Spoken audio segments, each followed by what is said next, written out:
আমরা আমাদের যে ঘটনাটা ঘটছে, এই যে আমার ভাইদের যে দোষারোপ করতেছে, এটা টোটালি মিথ্যা। ঝগড়া গেছে পুকুরের এপার আর ওপার, দুই প্রান্তে ছিল দুইজন।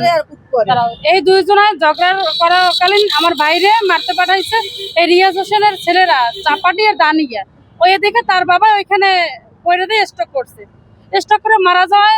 তখন মেডিকেল নিয়ে যায়, মেডিকেল থেকে ঘোষণা করছে সে মারা গেছে। মারা যায়, তারা ওইখান থেকে টোটালি দাবি করতেছে আমার ভাই তাকে মারছে, কিন্তু সে দূরত্ব ছিল অনেক, একটা পুকুর ওপারে ছিল সে আর এপারে ছিল আর একজন। কিন্তু আমাদের তারা যে সেই ইউনিয়ন পরিষদ থেকে একটা সার্টিফিকেট উঠেছে, মৃত্যু সার্টিফিকেট, ওইখানে লেখা আছে স্ট্রোক, সে স্ট্রোক করে মারা গেছে। ওই সার্টিফিকেট আমাদের কাছে আছে, মেডিকেল এনেছে, তো সেখানেও লেখা স্ট্রোক।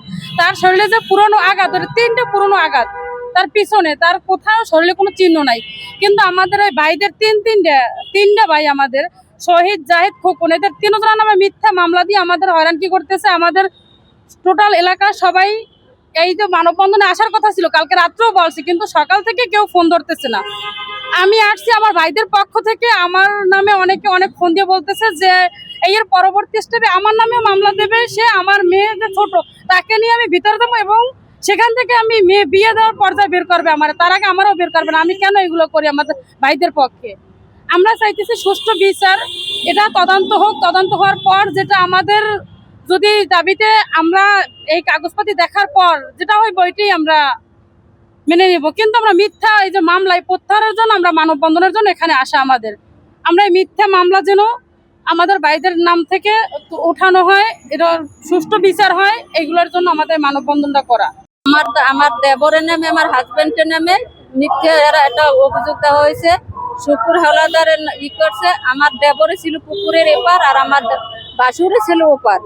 হ্যাঁ, এরপর হের পোলারা দাও আর বডি লইয়া আইছে, এই দেখে আমার দেবরে আমরা ঘরে উঠেছি। উঠানোর পর তারপর সে অসুস্থ হয়ে পড়ছে, ওই দেখে যে আমার ছেলেরা গেছে হয়তো আমার বাইরে মেরে ফেলাইবে, এই জন্য এরপর এই উচ্চ চক্করে চিক করে মারে ঠাস করে পড়ে গেছে।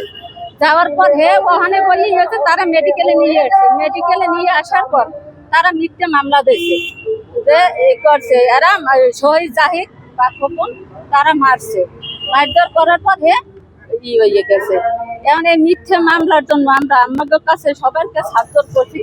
আমাদের লেদা বাচ্চারা আছে, এদের জন্য একটু কান্নাকু করে দাবি, আমরা এইটা আমাদের প্রত্যাখ্যান করে দেন। আপনাদের কাছে আর কোনো কিছু আমরা চাই না। মিথ্যে মামলার কারণে আমার স্বামীর নাম জাহিদ। মিথ্যে মামলার কারণে এটা মানে পুষ্করিণীর এপারের ওপর তর্ক বিতর্ক হয় জমি নিয়ে। তারপর এক পর্যায়ে শুভ, শান্ত, তার ছেলে শুকুর আর ছেলে শুভ, শান্ত, ওরা দাও নিয়ে বের হওয়ার কারণে ওর বাবা ওই পর্যায়ে দেখে উচ্চস্বরে চিৎকার করার কারণে এক পর্যায়ে হঠাৎ করে মাটিতে লুটে পড়ার পরে তাকে নিয়ে হসপিটালে যাওয়ার পরে তারা ডাক্তার ঘোষণা করে যে স্ট্রোক করে মারা যায়। কিন্তু এটা তারা আমাদের নামে মানে 5 লাখ টাকা দাবি করছিল। ওই এটা আমরা না দেওয়ার পরে 10 দিন পরে তারা আমাদের নামে, আমার স্বামীর নামে মামলা করে। ঘটনার সময় যাই সে দোকানে ছিল, ডিউটিতে ছিল। নামে মিথ্যা মামলার কারণে আমি এই দাবিতে পেরেছি, তাতে ওরা মামলা তুলে নেয়।